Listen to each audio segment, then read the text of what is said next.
आज एक बार फिर बाबूजी क्लासेज में आप सभी का वेलकम। आज हम नए चैप्टर पर आए हैं। चैप्टर 3, चैप्टर का नाम है दो चर वाले रैखिक समीकरण युग्म, pair of linear equations in two variables. तो यहाँ पहले जान लेना हमें ज़रूरी है कि दो चर वाले रैखिक समीकरण युग्म क्या है। जैसा कि हमने 7th और 8th 9th इन सभी क्लासेज में इक्वेशंस को सोल्व किया है। 7th में हमारा और 8th में यानी एक चर वाला रैखिक समीकरण होता था, उसको सोल्व करते थे। चर यानी x में होता था और उसको हल करके उसका मान निकालते थे। 9th में हमने दो चरों वाला ही पढ़ा है, लेकिन एक समीकरण पढ़ा है, उसमें केवल एक ही समीकरण होता था। एक्स वाई में दो चर एक्स वाई होते थे और उसको हमने हल भी निकाले हैं और साथ साथ में उसका ग्राफ भी दिखाया है। लेकिन यहाँ पे जो 10th में हम आते हैं तो 10th में हमारे दो चर वाले दो रैखिक समीकरण का एक जोड़ा होगा जिसको युग्म कहते हैं, यानी दो चर वाले रैखिक समीकरण युग्म होंगे। तो इसमें सबसे पहले जान लेते हैं कि दो चर वाले रैखिक समीकरण युग्म क्या है। तो यहाँ पे देखेंगे वह समीकरण युग्म जिनमें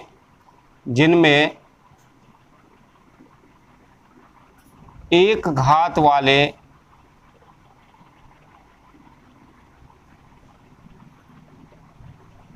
दो चर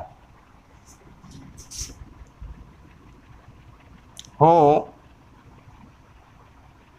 दो चर वाले रैखिक समीकरण युग्म कहलाते हैं।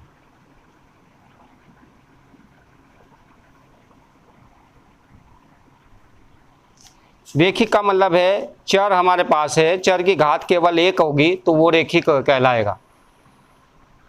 तो यहाँ पे एग्जाम्पल ले लेते हैं उदाहरण के तौर पर। उदाहरण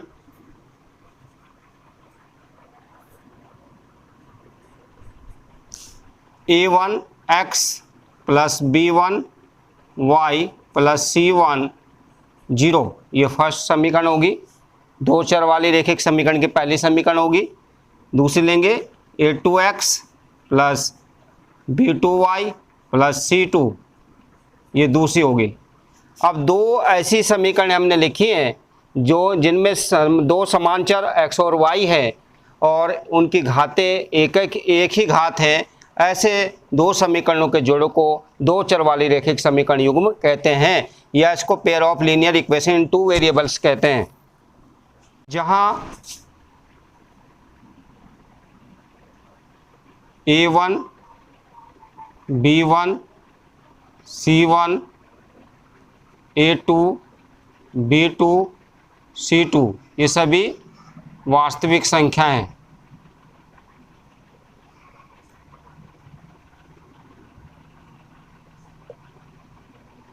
लेकिन ध्यान रखिएगा a1 b1 is not equal 0, a2 b2 is also not equal 0। और ये भी ध्यान रखिएगा a1 square plus b1 square is not equal 0, a2 square plus b2 square is not equal 0। ये कंडीशन इसमें रहेगी। तो इस प्रकार हमने देखा कि दो चर वाले रैखिक समीकरण युग्म क्या हैं, उनके एग्जाम्पल मैंने लिए हैं। इस प्रकार से यहाँ पे दो चर होंगे x और y और दो इक्वेशंस होंगी, दोनों को हम सोल्व करेंगे और सोल्व करके हम देखेंगे कि x और y क्या है। अब देख लेते हैं समीकरणों के प्रतिबंध। समीकरणों के प्रतिबंध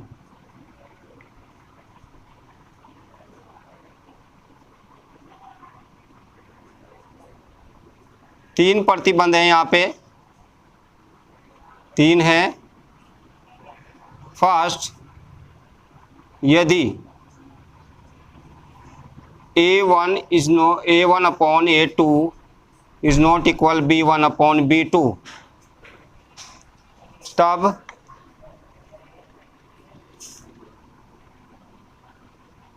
एक अद्वितीय हल होगा समीकरणों का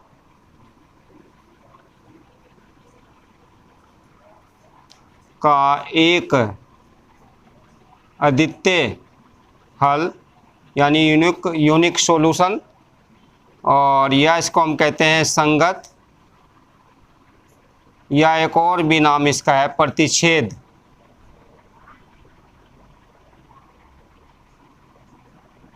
ये समीकरण प्रतिच्छेद करेंगी। यानी अगर हमें ग्राफिकल देखें, अगर एक इक्वेशन का ग्राफ ये है और दूसरी इक्वेशन का ग्राफ ये है, तो ये कहीं एक दूसरे को एक बिंदु O पर प्रतिच्छेद करेंगे। ये दोनों रेखाएं, ये दोनों इक्वेशन की दो रेखाएं बनाएंगे, और दोनों इक्वेशन जब हम ड्रा करेंगे ग्राफ में तो ये दोनों एक दूसरे को इंटरसेक्ट करेंगी। दैट मीन्स O प्रतिच्छेद बिंदु होगा। तो यहाँ पे इक्वेशन का एक अद्वितीय हल, संगत या प्रतिच्छेद, या संगत को हम कंसिस्टेंट भी बोलते हैं इंग्लिश में। सेकंड,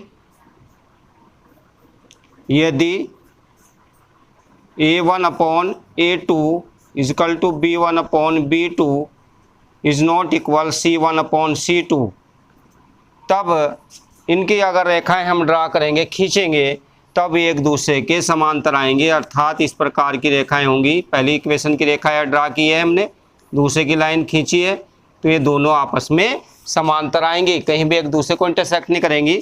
तो यहाँ पे लिखेंगे समीकरणों के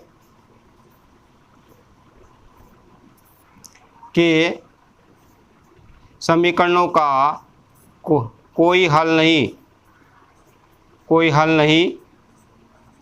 होगा, या समीकरणों के आलेख समांतर होंगे,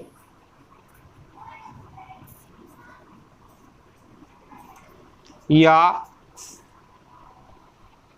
असंगत होंगी। अब तीसरा भी देख लेते हैं हम इसमें स्टेप। थर्ड देखिए यहाँ पे, थर्ड बिंदु, यानी यदि A1 upon A2 equal to B1 upon B2 equal to C1 upon C2, अर्थात तीनों ही बराबर हों, तो तब अनंत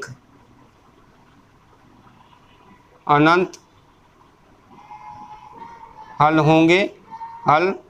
होंगे, या समीकरणों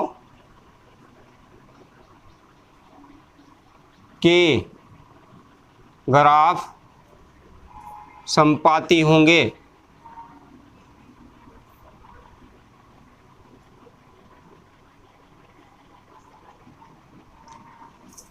यहाँ पे देख लेते हैं कि एक लाइन हमने पहले ड्रा करनी है, एक इक्वेशन, एक समीकरण की रेखा खींचते हैं, फिर दूसरी जो समीकरण का ग्राफ आएगा वो भी ठीक इसके ऊपर आएगा, इसको कोइंसाइड करेगा ये, यानी इसके जो है एक दूसरे के ऊपर हो जाएगा। इसको हम ये भी कह सकते हैं संगत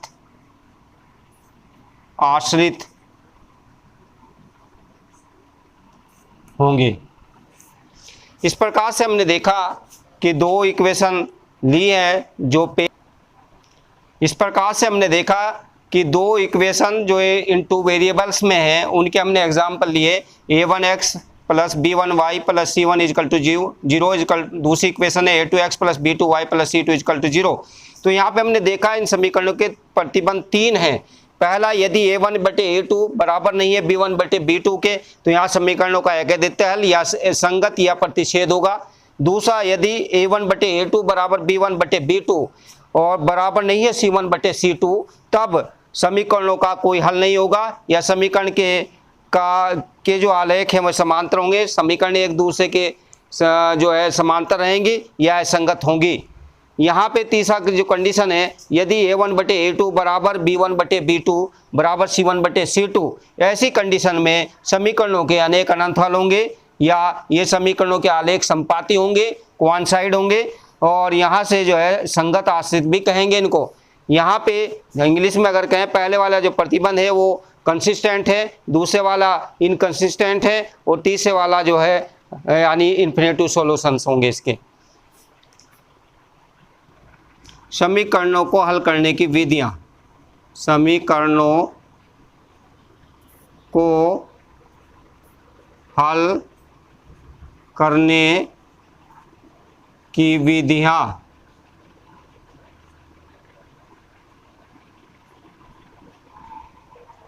methods for solving the equations. तो यहाँ पे 4 मेथड्स हैं, 4 विधियां हैं।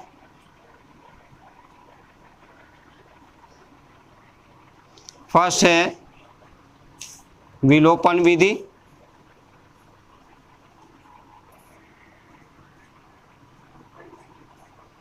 एलिमिनेशन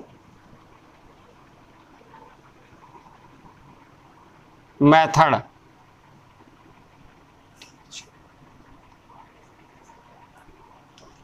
सेकंड है प्रतिस्थापन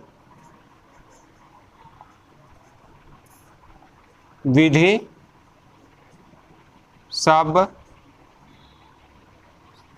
सब्स्टिट्यूशन मेथड। और तीसरा जो है, थर्ड जो मेथड है वह है बीज गुणन विधि, इंग्लिश में बोलते हैं इसको क्रॉस मल्टीप्लिकेशन मेथड। और लास्ट जो है फोर्थ, वह है ग्राफिकल मेथड, ग्राफिकल मेथड।